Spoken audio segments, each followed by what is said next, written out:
Hey guys, it's Dana with Engadget. I'm here with the HP Elitebook Revolve. As you can see, this is a convertible PC from HP, and being an Elitebook, it is definitely aimed at the business market. And this is not the first convertible we've seen from HP ever, but it's definitely the first we've seen since Windows 8 came out back in October. So I'm going to walk you through the hardware today. We don't know a price yet. We do know it's going to ship early next year in 2013. But for today, we're just going to go over the design elements. So first of all, this is an 11.6-inch display, and that's a slight change from previous convertibles that HP has made, because previously they were in the 12-inch range. So now it's been shrunk down to 11.6 inches, which is in line with a lot of other Windows 8 devices that we're seeing. And the resolution is 1366 by 768, which is also fairly common for Windows PCs, of course. One big design change you're going to see is that whereas HP Elitebooks I used to really know them for their brushed metal finish. Now there is this soft touch paint throughout, both on the lid, it's on the bottom side here. If you open up the machine, it's on the palm rest.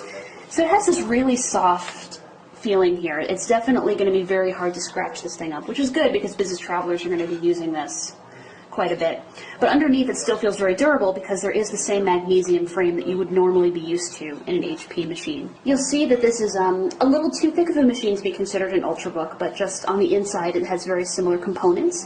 i3, i5, and i7 processors, 4 gigs of RAM, with an empty memory card, with an empty RAM slot, so you can add more memory, and up to 256 gigabytes of solid-state storage. And you'll see on the back here that the components are much more accessible than they would normally be on the Ultrabook, on the Ultra portables that we've been seeing lately. So taking a tour around the device here, you don't have anything on this edge over here, save for the vents nearby. Once we get over here, you've got a micro SD slot, which is interesting. You've got a volume rocker, which you're going to see on a lot of Windows 8 devices that can also be used in tablet mode. You've got the 3.5mm headphone jack. Lots and lots of ports on the back here. So you've got an Ethernet jack, and what's interesting is you can it sort of dips below here. Same for the power port, which sort of dips, sort of breaks the normal clean lines of the edge there. You've got DisplayPort, you've got USB. That's a lock slot right over there. That's also a USB port. And nothing on that edge over there. This will be available with cellular data. So globally, that's HSPA+, but in the US, that will be 4G LTE. And no carrier specifically. You can put whatever SIM into the slot that you'd like.